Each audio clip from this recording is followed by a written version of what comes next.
இந்திரன் செங்கன்மாலை குட்டி செய்திய பூவி கவர்ந்து நெருங்கி குழாய்க்கு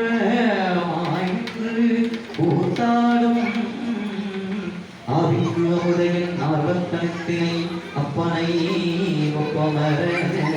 பாவிக்கும் பகவத்து அற்புதே பல்லாண்டு உருமே வளர வீகமணிகளும் சுரக்க மன்னன் பொன்முறை அரசு செய்ய தொலைவிழாவில் வாழ்க நான் மறையவர்கள் போங்க லட்சமும் வெறி மல்க மேன்மைக்குள் சைவநீதி விளங்குக உலகமெல்லாம் திருச்சிற்றம்பலம் மரகர நம பார்வதி பதை ஹர ஹர மகாதேவா நானுடைய சிவனை போற்றி